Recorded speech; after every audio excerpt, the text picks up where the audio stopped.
Good morning, students. Welcome to today's class. We are going to study about ornamental fishes today.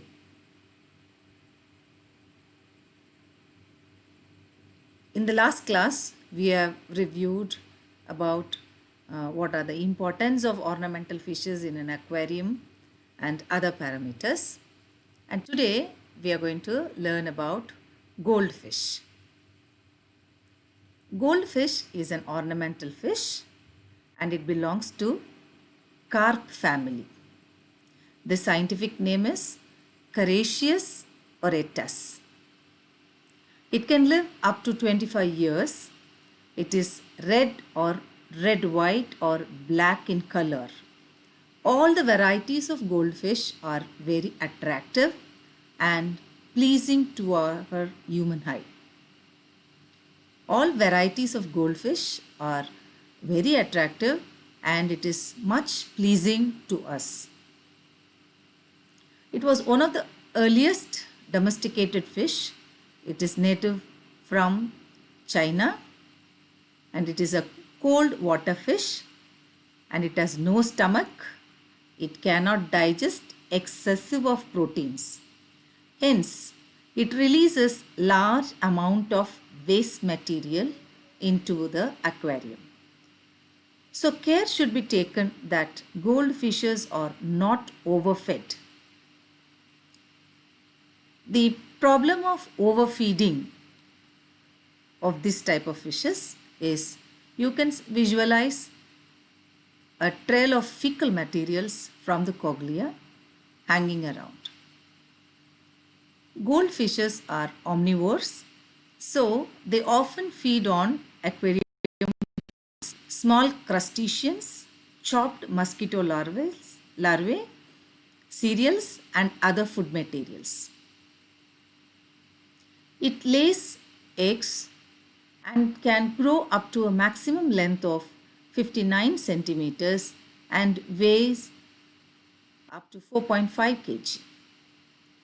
It is fed twice a day and these fishes can produce pigments in light and in darkness. So that's how the goldfish can turn white in color and it can show forth more attractive colors during their spawning.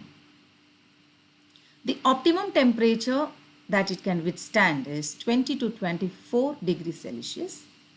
The body is short and the back is smooth and curved. The caudal fin are usually trilobed. In some fishes, they are even having 4 lobes.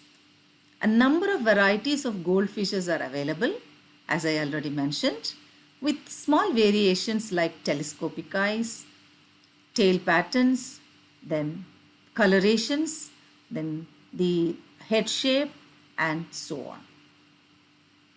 Goldfishes, they have separate sexes and they exhibit sexual dimorphism. The female has rounded abdomen and protruding vent.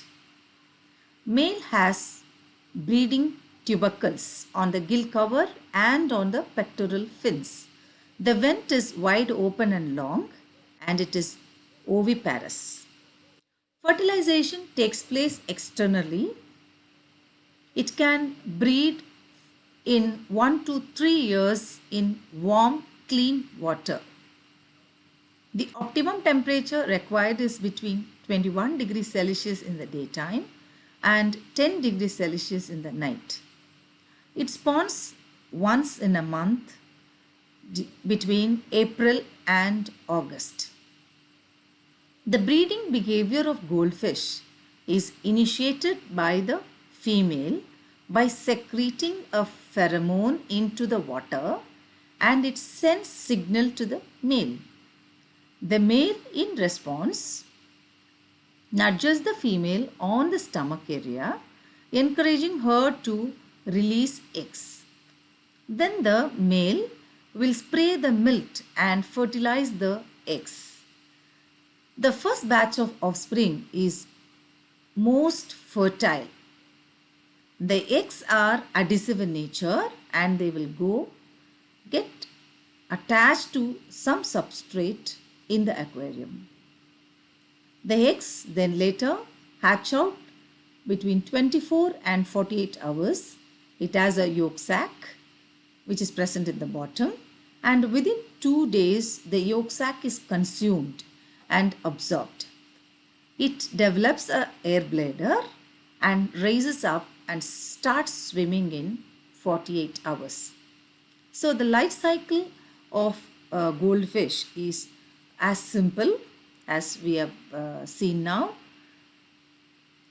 and thus we understand the structure and the requirements of goldfish in an aquarium. Hope you enjoyed this small presentation, and we will continue our rest of the ornamental fishes in the next class. Thank you.